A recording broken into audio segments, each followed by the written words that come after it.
Hello guys, welcome back to my YouTube channel Rajni Brajwasi blog. कैसे हो guys? I hope अच्छे होंगे। मैं भी बहुत अच्छी हूँ। तो यहाँ पर आज मैं आप लोगों के साथ में शेयर करने वाली हूँ मेरा रियल फुल डे रूटीन।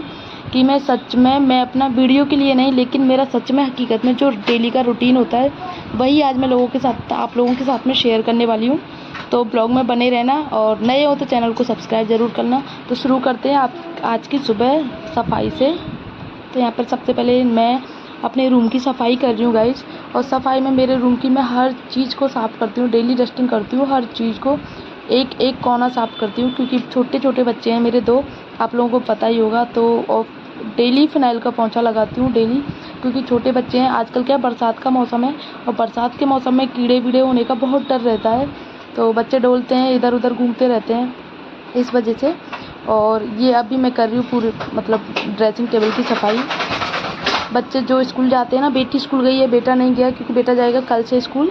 तो इसके आज की भी छुट्टी है, तो वो अभी सो रहा है। और सारा सामान बच्चे इधर उधर फैला देते हैं। वैसे तो मैं साफ़ सफाई ज़्यादातर तो मैं रात को ही कर देती हूँ, लेकिन जो अभी स्कूल गए हैं और अपने ज्योमेट्री बॉक्स वगैरह हैं, जो चीज़ें पेन से ले इधर उधर फैली रहती है, कॉम्ब हो गए, हेयर बैंड हो गई, उसकी रबड़ वगैरह, तो वो सारी चीज़ें उठा के मैं समेट के रखती हूँ। तो फिर उसके साथ मैं सारी सफाई कर रही हूँ गाइज। इन दिनों में ना मैं एक चीज़ नोटिस कर रही हूँ, और वो चीज़ ये है, आप लोग भी नोटिस करते होंगे अपने अपने घरों में, कि और मौसम की तो छोड़ो, लेकिन इस बरसात के मौसम में जो भी नन्हे नन्हे से जो ऐसे रोए रोए से जो होते हैं ना, जो गंदगी बोलते हैं उसको, डस्ट बोलते हैं, वो दीवारों पे चिपक जाती है एकदम नमी टाइप में। तो उसको ऐसे साफ़ करते हैं तो बिना साफ़ करे ऐसे अलग सी दिखती है वो, चाहे आप डेली साफ़ करो चाहे ना करो। लेकिन मैं तो डेली सफाई करती हूँ, फिर भी रोज़ाना ऐसे चिपक जाती है दीवारों पे। इस वजह से मुझे पूरी डेली सफाई करनी पड़ती है। अगर एक दिन अगर रह जाता है ना, तो मेरे हस्बैंड क्या है ना, ऐसे हाथ लगा के ऐसे दिखाते हैं, देखो कितनी मिट्टी है। तो उनको बिल्कुल भी पसंद नहीं है कि ज़रा सी भी गंदगी रह जाए। तो एक रीज़न ये भी है मेरा डेली डीपली डस्टिंग करने का, और वैसे भी मुझे पसंद है। तो यहाँ पर सारे ड्रेसिंग टेबल हो गया, ये विंडो वगैरह हो गए, पर्दे के जो होते हैं ना, वो सारी चीज़ें मैं साफ़ करती हूँ अच्छे से। इन पर भी मिट्टी चिपक जाती है। और एसी वगैरह मैं ऊपर से साफ़ नहीं करती, क्योंकि मुझे लगता है डर बरसात के मौसम में। पंखा भी मोस्टली मैं 10-15 दिन में साफ़ करती हूँ। इन चीज़ों से मुझे डर लगता है, करंट की चीज़ों से मुझे करंट बहुत ज़्यादा लगता है। एंड गाइज, मेरे रूम के अलावा पास में एक रूम ये भी है, जो बच्चों का सामान रहता है, एज ए स्टोर रूम बोल सकते हो इसको। मैंने नीचे 2 डबल बेड के गद्दे डाल रखे हैं, उस पर बेडशीट बिछा के रखती हूँ, एज ए रूम की तरह काम चल जाता है। ये नीचे की अलमारी है, बच्चों की अलमारी है, इसमें बच्चों के बैग्स वगैरह रहते हैं रखे। एक्स्ट्रा बुक्स हैं इसमें बिना प्रेस के जो कपड़े होते हैं वो सारे कपड़े रखे हुए हैं गाइज। और ये बच्चों की अलमारी हो ही गई। और ये जो पास वाली अलमारी है, इसमें बच्चों की रद्दी वगैरह जो एक्स्ट्रा कॉपी किताब रहती है ना, वो रखी रहती हैं गाइज। और जो साइड में जो आप अलमारी देख रहे हो, ये वाली अलमारी मेरी साड़ी वगैरह रखी रहती हैं, जिसमें मेरे डेली यूज़ की साड़ियाँ हैं। ये सारी मेरी डेली पहनने की साड़ियाँ हैं। ये लैपटॉप है, अभी मैं काम में लेती नहीं हूँ इस वाले लैपटॉप को, लेकिन जल्दी ही जैसे मेरे थोड़ा सा रूटीन बनेगा तो मैं लैपटॉप काम में लिया करूँगी, लैपटॉप से एडिटिंग किया करूँगी। एंड गाइज, ये जो साइड में रखे हुए हैं, ये एक्स्ट्रा पिलो हैं, जो कि मैं कभी कभी काम में लेती हूँ। ये बच्चों की अलमारी है सारी, जिसमें सिर्फ और सिर्फ बच्चों के ही कपड़े रखे रहते हैं, नए पुराने जो भी अभी सर्दियों के कपड़े, सर्दियों के तो ऊपर रखे रहते हैं, लेकिन फुल स्लीव्स के जो कपड़े होते हैं वो सारे इसमें रखती हूँ, जो कि अभी काम में नहीं आते। और जो हाफ स्लीव्स के डेली यूज के कपड़े होते हैं वो उस वाले रूम में अलमारी में रखे रहते हैं। तो इस वजह से ये वाली अलमारी मैंने मंगाई थी, और बहुत ही अच्छी अलमारी है गाइस, बच्चों के हिसाब से बहुत अच्छी है। और ये प्रेस के कपड़े हैं, इसमें मैं जूते चप्पल वगैरह रखती हूँ नीचे रैक में। और ये प्रेस का थैला है, जो कि मुझे भिजवाना है प्रेस करने के लिए। तो ये रूम है जो स्टोर रूम की तरह आप कह सकते हो, लेकिन साफ़ सफाई इसमें भी मैं पूरी रखती हूँ। तो फ्रेंड्स, अभी मैं छत पे आई हूँ, और अभी थोड़ी देर पहले ना मेरे हस्बैंड तुलसी के पौधे लगा के गए हैं, तो मैं उनको देखने आई थी कि लगे कि नहीं लगे, और उनको मैं अभी आपको दिखाती हूँ। क्योंकि 3-4 पौधे लेके आए थे, वो लगाए। तुलसी जी हमारी बिल्कुल सूख गई थी काफ़ी समय से, जब से गर्मी स्टार्ट हुई ना, जब से तुलसी जी बिल्कुल सूख गई, बिल्कुल भी नहीं रही। अभी नए पौधे लगाए, क्योंकि बारिश का भी सीज़न है, तो देखते हैं होते हैं नहीं होते। आज एकादशी भी है, आज का बहुत अच्छा दिन भी है, एकादशी आज। तो ऐसे शुभ अवसर पर ऐसे पौधे लगाते हैं तुलसी जी के, जैसे एकादशी हुआ, सोमवार हुआ, इन पे अच्छे लगते हैं। ऐसे बोलते हैं कि तुलसी के पौधे लग जाते हैं। और अभी आज लगाए हैं, तो 2-3 दिन में पता चलता है लगे नहीं लगे। वैसे तो अच्छे पौधे लग रहे हैं, बड़े बड़े पौधे हैं। तो गाइस, ये पौधे हैं हमारे तुलसी जी के, जो कि अभी नए लगे हैं गमले में। और ये सारी प्लास्टिक की बाल्टियों में लगाए हुए हैं। तो ये आप देख रहे हो ना, ये अजवाइन का पेड़ है, साइड में लगा हुआ है, ये थोड़ा सूख गया है अभी। ये सारी जो जितनी भी तुलसी सूखी हुई हैं उनको साइड में रख दिया है। मानसी गंगा में जब भी जाना होगा तो बहा देंगे उनको। और ये नए पौधे लगाए हैं, अभी देखते हैं होते हैं नहीं होते हैं। और ये जो जाल लगा हुआ है बंदरों की वजह से लगा हुआ है, क्योंकि बंदर बहुत ज़्यादा आतंक मचाते हैं हमारे यहाँ पर। और ऊपर छत पे बहुत अच्छा मौसम हो रहा है गाइज, बहुत अच्छा, मतलब बादल हो रहे हैं, हल्के हल्के हवा चल रही है बहुत अच्छी। अंदर कमरों में तो बहुत गर्मी है, तो अभी बंदरों का डर है बहुत ज़्यादा। चलते हैं। कपड़े गाइज मैं डेली मशीन से धुलती हूँ, तो अभी लाइट नहीं है तो मशीन ऑफ पड़ी हुई है। और ये सारे जूते चप्पल जो फैले हुए हैं, बच्चे स्कूल गए हैं, इनके भी शूज़ वगैरह हैं, इनको उठा के रखना है। और ये मेरा रूम है गाइज। और तो अभी साफ़ सफाई का नंबर आता है मशीन का, तो वॉशिंग मशीन में मैं डेली साफ़ करती हूँ। इस वजह से मेरी मशीन आप देख सकते हो ज़्यादा गंदी नहीं दिखती है, थोड़ी कम गंदी दिखती है, क्योंकि डेली के कपड़े धुलते हैं। और डेली इतने सारे कपड़े हो जाते हैं धुलने के लिए। मैं सच बताऊँ, किसी दिन आप देखो कपड़े तो वाकई में ये कहोगे वाकई में कितने सारे कपड़े धुलते हैं। तो इस वजह से मैं आपको दिखा नहीं रही अभी, बहुत कपड़े धुलते हैं सच में। और जगह नहीं है सुखाने के लिए, तो मुझे चेयर पर रखने पड़ते हैं कुर्सी। जब आधे सूख जाते हैं कपड़े तो मैं दूसरे कपड़े सुखाती हूँ। तो यहाँ पर मैं कर रही हूँ अपनी वॉशिंग मशीन को साफ़, और जूते चप्पल वगैरह उनको सबको साइड में लगा के तब साफ़ सफाई कर रही हूँ। कुछ टाइम हमारे यहाँ पर नल नहीं आए थे गाइस, तो इस वजह से जो भी मशीन में जो खारापन जो जम जाता है ना, वो भी जम गया था। क्योंकि डेली जो पानी से वैसे साफ़ कर देती थी मैं, तो इसको आज मैं डीपली साफ़ कर रही हूँ, जिससे कि क्या है, अभी मीठा पानी आने लग गया है हमारे यहाँ पर। पहले भी आता था, लेकिन 8-10 दिन नल नहीं आए थे, तो हमारा जो खुद का जो सामान लगा हुआ है घर में, वो हमारा खारा पानी है, तो उसी से काम करते थे सारा।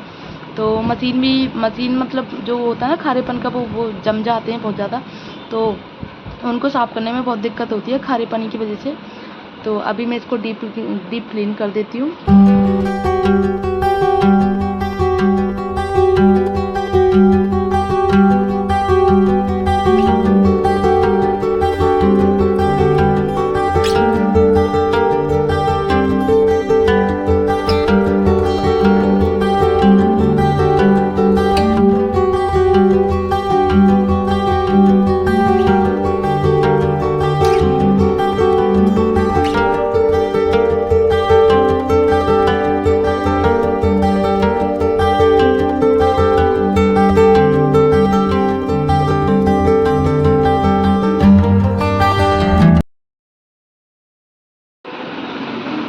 कौन लेके आया है?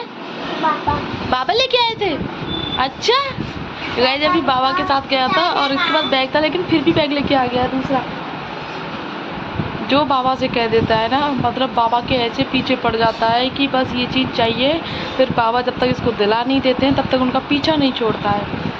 अभी कल से ही लग रहा था बाबा को अपनी भाषा में समझाने के लिए, बाबा पेंसिल बॉक्स चाहिए। वाह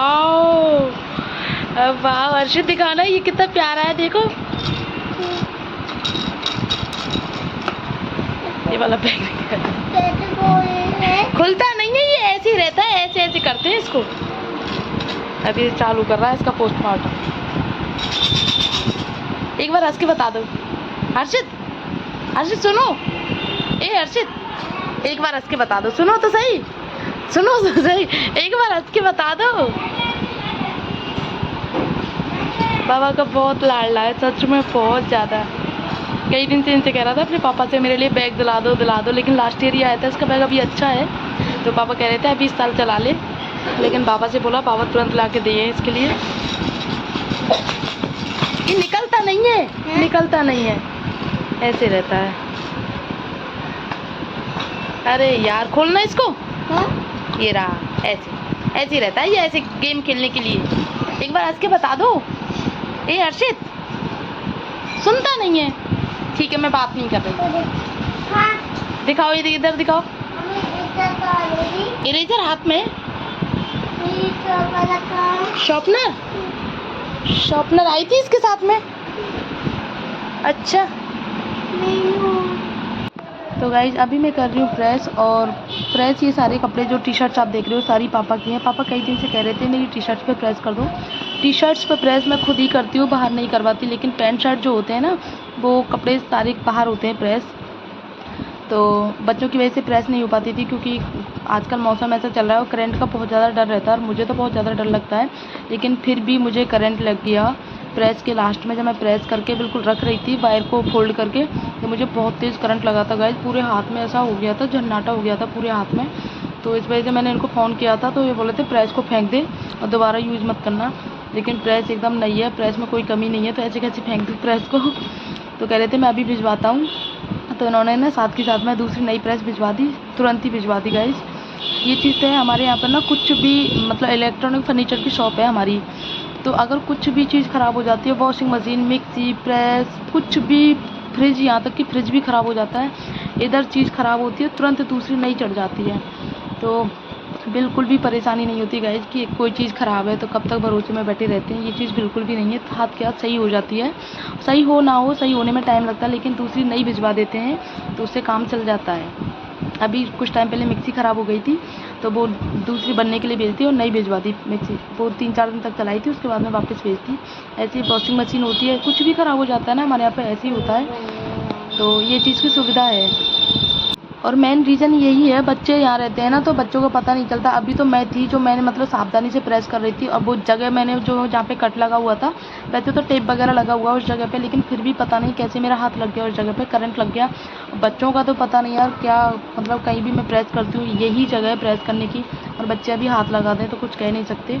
तो इसी वजह से मुझे प्रेस जब करती हूँ जब बच्चे नहीं रहते हैं, और जब प्रेस करने का लास्ट टाइम आया था, इतने में बेटा आ गया था, तो मैंने सिर्फ पापा के कपड़े प्रेस किए, उसके बाद में इनके कपड़े प्रेस नहीं किए मैंने। तो गाइस दोपहर में थोड़ी देर के मैं लेट गई थी, क्योंकि एकादशी का व्रत था, भूख भी लगती है, तो और सारे दिन मोबाइल देख के करूँ क्या। तो बीच में 2-3 घंटे का जो मुझे टाइम मिलता है, 1 बजे से लेके 1:30 बजे से लेके और 3:30-4 बजे तक का जो टाइम रहता है, उसमें मैं आराम करती हूँ। तो आज बच्चे सोए नहीं थे, तो उस वजह से मुझे आराम नहीं मिला, मैंने थोड़ी देर ही रेस्ट किया था। तो यहाँ पर कर रही हूँ कपड़े तय, मैं जो कपड़े धुले थे मम्मी के कपड़े मैं जल्दी तय बना के भिजवा देती हूँ, क्योंकि मम्मी शाम को 3:30-4 बजे सत्संग जाती है ना, तो इस वजह से मम्मी अपनी एक अलमारी में सेट करके रख भी देती हैं, और मैं अपने कपड़े बाद में आराम से तय बनाती रहती हूँ। यहाँ पे बच्चे कोई दूध पी रहा है, कोई खा रहा है, और हमारी टीवी में सब दिन कार्टून चलते रहते हैं, और ज़्यादा मोस्टली उसका पो पेट्रोल आता है, क्या आता है, और बेटी देखती है सिंचैन, बस यही 2 कार्टून चलते रहते हैं और कुछ नहीं चलता। शाम को हम टीवी देखने के लिए बैठते हैं, लेकिन टीवी जब भी टीवी नहीं देखने देते, मतलब मूवी नहीं देखने देते हैं, तब भी कहते हैं, कोई कहता है सिंचैन लगा दो, कोई कहता है लिटिल कृष्णा लगा दो। तो एकादशी के सागर बनाने के लिए ना काली मिर्च ख़त्म हो गई थी, तो वही आई है, और उनको साफ़ करके अभी मैं मिक्सी में पीस रही हूँ, क्योंकि मुझे सागर में डालनी है, और अभी सागर की तैयारी करनी है मुझे। नहीं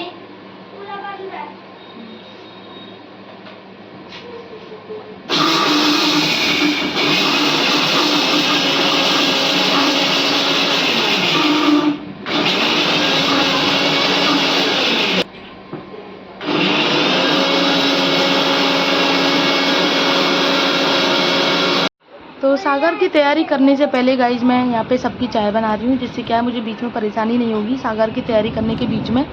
तो पापा की भी बना रही हूँ, और दुकान पे भी जाएगी इनकी, और मैं खुद भी अपनी चाय बना लूँगी, और बच्चों का दूध भी अभी बना के कंप्लीट कर दूँगी, जैसे बीच बीच में कोई परेशानी नहीं होगी कि चाय बना दो, ये बना दो, वो बना दो, ये चीज़ है। और चाय पीने के बाद में फिर मैं करूँगी अपने सागर की तैयारी, और बच्चे बीच बीच में कुछ ना कुछ डिमांड कर रहे हैं, ये दे दो मम्मा, ये दे दो। और गाइस बच्चे जब थोड़े से बड़े हो जाते हैं तो मम्मी की हेल्प भी करते हैं। तो यहीं मेरी चीनी ख़त्म हो गई थी किचन में, तो नीचे थोड़ी नीचे ना टंकी रखी हुई है, बड़ी वाली टंकी, तो मैं बेटी से कह रही थी ये वाला डिब्बा भर के ले आओ, मैं उठा के ले आऊँगी। तो उसने बैठे बैठे डिब्बा बाउल से भर दिया, तो मैं उठा के ले आई। जब बच्चे हो जाते हैं ना हेल्प करने के लिए, तो हमें थोड़ी सी हेल्प हो जाती है। तो सागर की तैयारी स्टार्ट हो चुकी है। सबसे पहले बना रही हूँ मैं आलू का हलवा, और मोस्टली मैं आलू के हलवे से स्टार्टिंग करती हूँ सागर की तैयारी की। तो और आप मेरी हालत देख सकते हो, गर्मी के मारे कैसी हालत हो गई है सच में। जब कढ़ाई में जो मतलब फ्राई करने का ऐसा कुछ चीज़ बनती है ना, तो बहुत गर्मी लगती है। और आजकल तो उमस वाली गर्मी हो रही है, मतलब अजीब सी हो रही है, मतलब सिवाय एसी के, उसमें ही एसी में ही आराम मिलता है, अदरवाइज़ आराम नहीं मिलता है।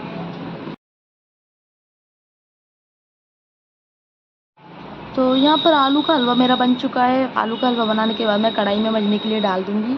राधे आएगी तो वो साफ़ कर देगी। अभी मुझे कटलेट भी बनानी है, और साबूदाने की टिक्की भी बनानी है, साबूदाने भी फ्राई करने हैं, कूटू की पकौड़ी बनानी है, रायता हो गया, और और एक दो चीज़ जो रह गई हैं वो भी मैं साथ में बना लूँगी, क्योंकि सागर में पूरी तैयारी करनी पड़ती है। फिर भोग लगा के ना बाद में बच्चे खा लेते हैं, भोग लगाने के बाद में जब सब लोग खाते हैं गरम गरम तब बना लेती हूँ।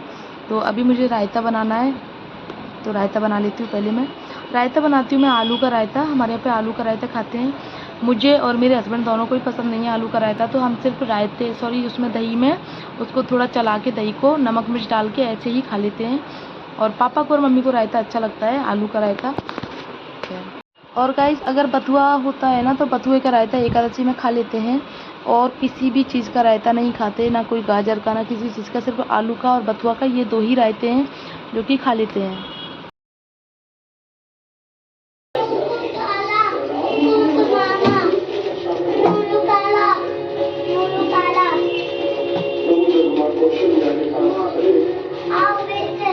अभी मैं काम कर रही हूँ, बाद में कर लूँ।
गाइस आप देख सकते हो मेरा गर्मी की वजह से ना यहाँ पर बहुत तेज़ सिर दर्द होने लग गया था, चक्कर जैसा फील हो रहा था, ऐसा लग रहा था जैसे कि चक्कर आ रहे हैं मुझे।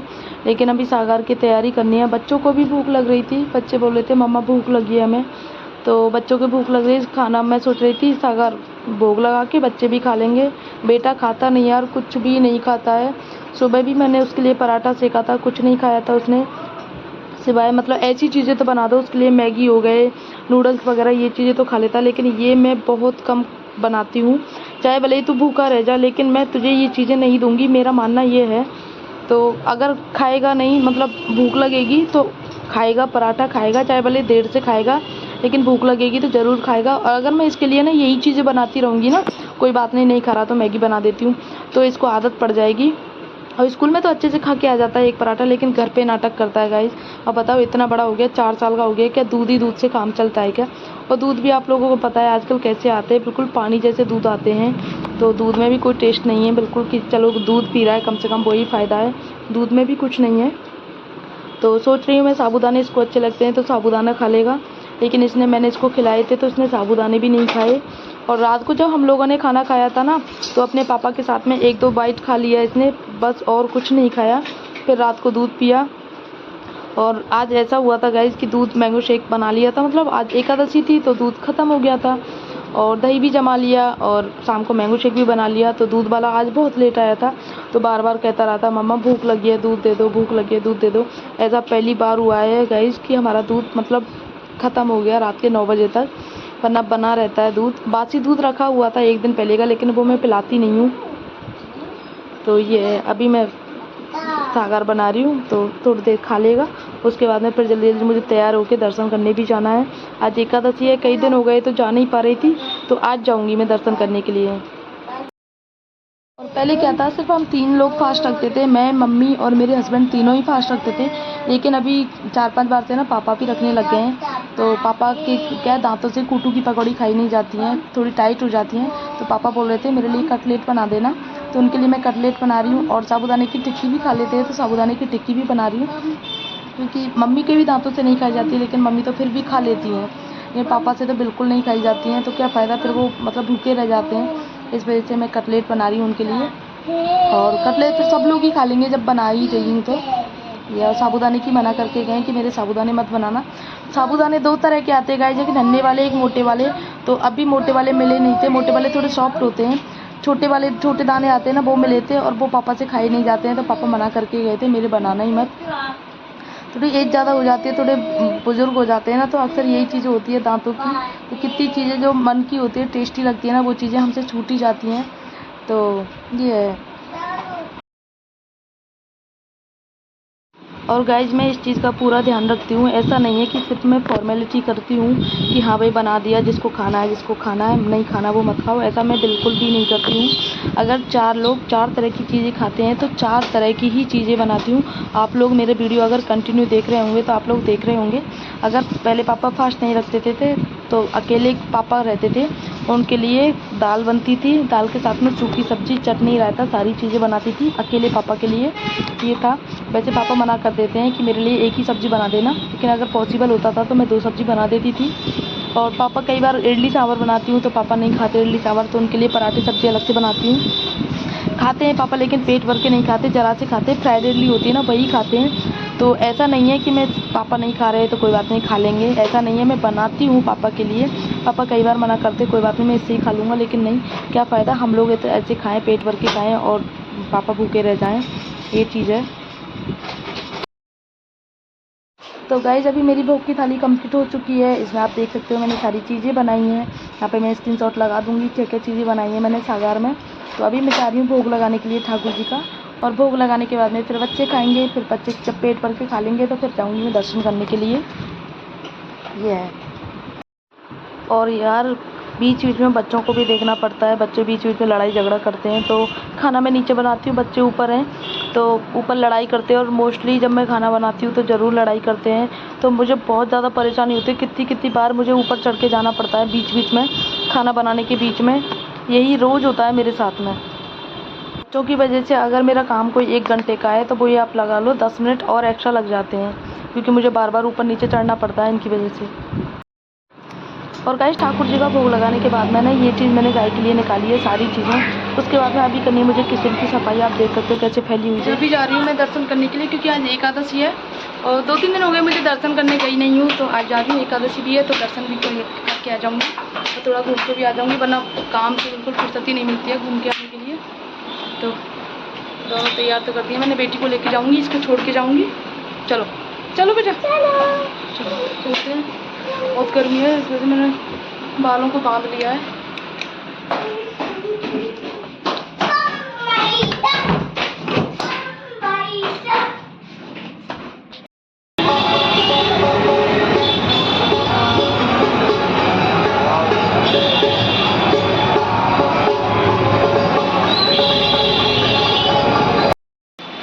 तो गाइस इतनी गर्मी के मारे ना अब मेरी हालत देख सकते हो, पूरी इतनी पसीनों में ऐसी हालत हो गई है मेरी।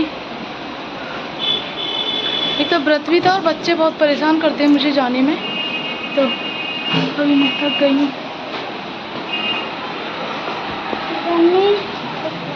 तो ब्लॉग को करते हैं यहीं पर एंड। अगर आपको ब्लॉग अच्छा लगा हो तो वीडियो को लाइक कर दें, शेयर कर दें, कमेंट कर दें। अभी शरीर में बिल्कुल भी बस की नहीं है गाइस। चलो बाय।